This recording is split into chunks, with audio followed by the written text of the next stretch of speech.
As we think about how we make this shift towards more authentic learning, I'd like to explore that because that's the sort of the thing, the elephant in the room is how do we do this? Because it's great to say what it is and why it's important, but what does it really take to get there?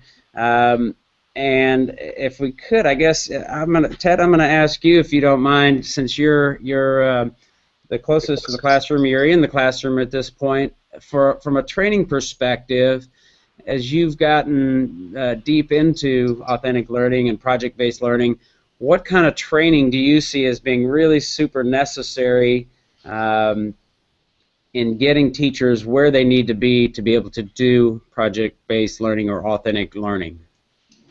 Well, kind of funny, Dana was the one who trained me originally, so give her a lot of credit. So you need more training? Is that what you're saying? No, Dana's great. You know, to look back on, it was a PBL training, but it wasn't just a normal PBL training. It was actually done at a local company. And so not only are we trying to change the, how we teach in the classroom, but we provided the right atmosphere to be able to do it. And be able to have that in a company setting kind of automatically started to get us to think about the connections that we needed to start to make with people in our community. So when we went through that project-based learning training, we were able to have right off the bat authentic ideas that we were to attach to.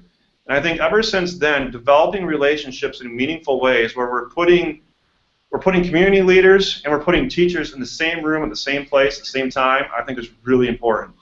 And that has made a difference in my life, and it's made those connections easier to foster and easier to work with because I've been at the same location, I've been on site, and I've had an opportunity to also have the PBL training on the side as well. So Dana and Tim, is there anything, I mean, I think PBL training is certainly a big aspect of it. What other skills and what other things do teachers need to be able to do, or attack it from a different angle, if you will? PBL can be defined a number of different ways, and training about PBL can be maybe inconsistent from different organizations. What are the things that teachers really need to have in order to do authentic learning and do it well, whether that's PBL or outside of PBL?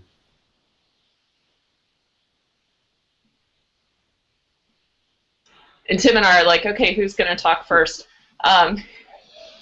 So, hey, one of the things that teachers really need to walk into authentic learning experiences with is just an open mind.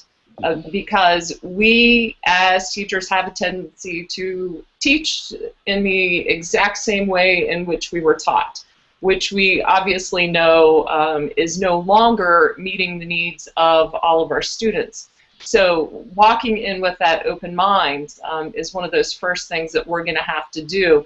And to get teachers to really break the mold of thinking that I need to teach lesson 1, lesson 2, lesson 3, lesson 4, or I need to follow this textbook, and because chapter 1 has this information, it's just going to be contained in this particular area in which I teach it.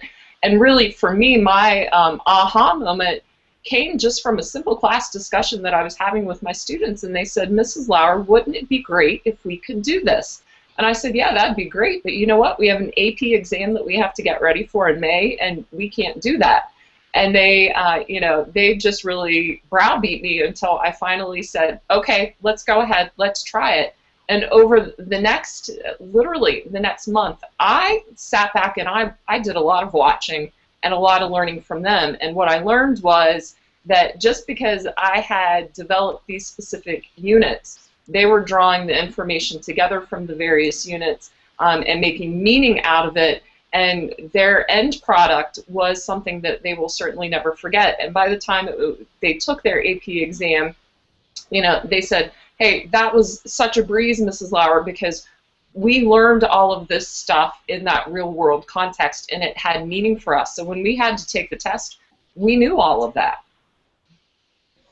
Yeah, and Drew, I'll echo 2 points that both Ted and Dana have made. I think the hardest transition is moving away from planning the way you experienced your own education, and planning to cover and cover material, and moving into thinking about how you design experiences that will give the students an opportunity to craft meaningful stories of their own.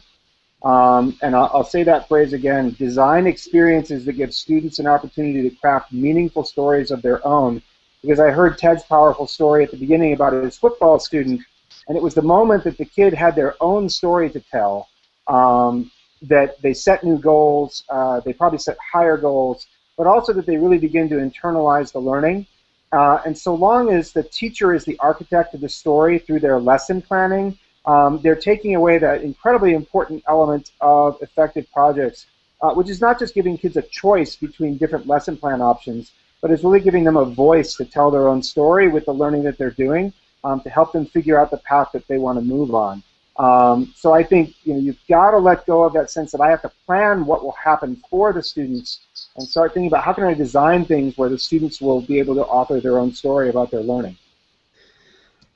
Yeah, and I would add probably, and maybe this is a technology point of view, but I don't think it's technology for, specific necessarily. It's just sort of, I think it's really important. What I call digital thinking is that idea of being able to really think, not so that difference between slow and fast thinking, and that fast thinking, for me, digital thinking is how do I really get a hold of and utilize and leverage all of the resources that are available to me, and then the resources available to those folks to really solve problems, to do things that I couldn't do, that